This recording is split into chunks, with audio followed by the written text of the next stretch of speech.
welcome to Real Opinions, and today I'm going to be bringing you my review of The Guest, which is the latest film by Adam Wingard, who is probably best known for, well, he does a lot of those anthology films, like he did an installment for the ABCs of Death, and he did some of the little bits for VHS and VHS 2, but he's probably best known for Your Next. And The Guest is kind of a continuation of that retro style that he had going with Your Next. So it tells the story of a family who are kind of dysfunctional after one of the son, one of the eldest son of the family, dies overseas in combat. And then one day, a returning soldier named David, played by Dan Stevens, arrives at the door and says, "I knew your son, and I promised him that I'd check in on you."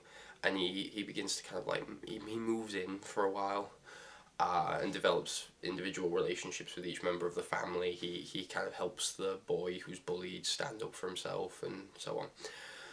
But after a while, the daughter of the family kind of starts to notice that there's something not quite right about David.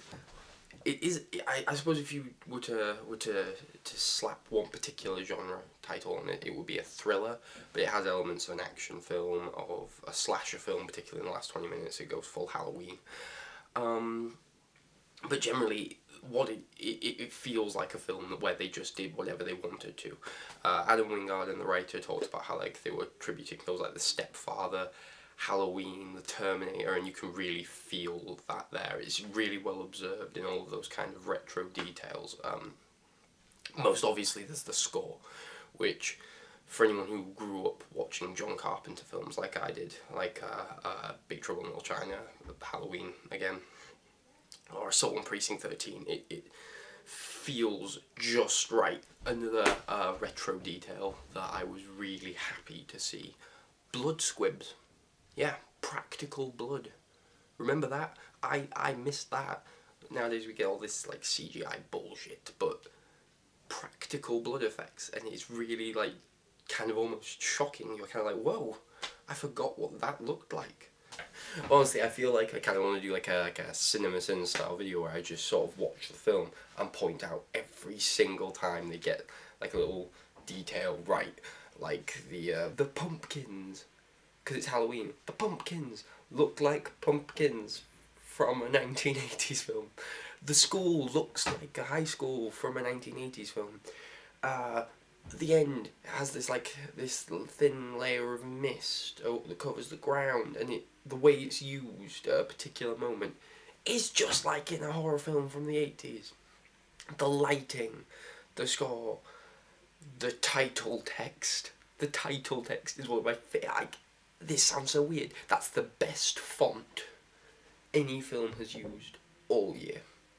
Best font of the year, The Guest. And as lame as that sounds, I got a kick out of it. This film does for John Carpenter what Super 8 does for Spielberg. That's how I would maybe put it. And I guess this is why I like it so much, because I did grow up with all the films that it is trying to pay homage to.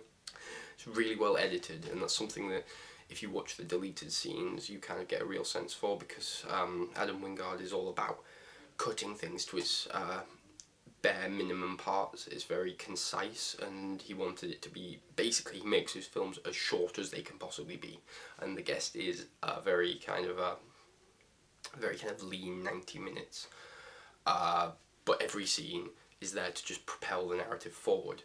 And if you watch the deleted scenes, you see how they cut every single line that wasn't moving it somewhere. You kind of admire them for it. When you watch, you see how they just cut so brutal, cut everything they needed to be, because they were so sure that what this film needed was really good pacing, and that is what it has. The real star is Dan Stevens, who at the centre has probably come up with the best character of the year, the best original character of the year at the very least. They were talking about how they wanted to come up with a kind of like a modern day equivalent of the Terminator or Michael Myers from Halloween, and they really have captured that kind of what they need to make a character iconic. But he doesn't just feel like, oh, let's throw all of these old characters together and see what we get, because he's very unique and original, and it's all kind of anchored by, I think, the star, the breakout performance of the year from Dan Stevens, who until I saw it I just knew was some guy who was apparently in Downton Abbey. He is phenomenal. And what with everybody in Hollywood now, basically every day someone is tipped for another role in the Marvel films or the DC films. Dan Stevens, he could be anyone. I want to see him as somebody, a supervillain, a superhero. I don't care. I want him to be somebody, because he has real charisma and real kind of magnetism. He's a really compelling presence. Special features, not much is the answer. There's a trailer, which doesn't count. A commentary, which actually Adam Wingard's a very kind of technical. He talks a lot about kind of technical decisions and stuff. So it's quite interesting if you're interested in the filmmaking process. It's worthwhile listening to his commentary. And then there's the deleted scenes, which at first they seem fine until you watch them with the commentary on, and then Adam Wingard and the writer explain what's wrong with them. They're worth watching again if you want to see how you can edit and cut stuff down without actually really cutting anything or losing anything. Yeah, so the guest, I guess from me, I really want to go 10, but I know it can't get a 10, and I know it doesn't deserve 10. I'm gonna go 9. That's a 9. I'm gonna go 9.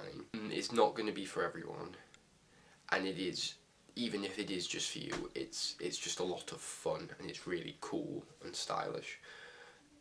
It's not particularly world-changing at the same time, so that's why it's a 9. Yeah, so I am very fond of The Guest, and I would recommend it to people who have a knowledge of the genre cinema of the 80s and I suppose late 70s.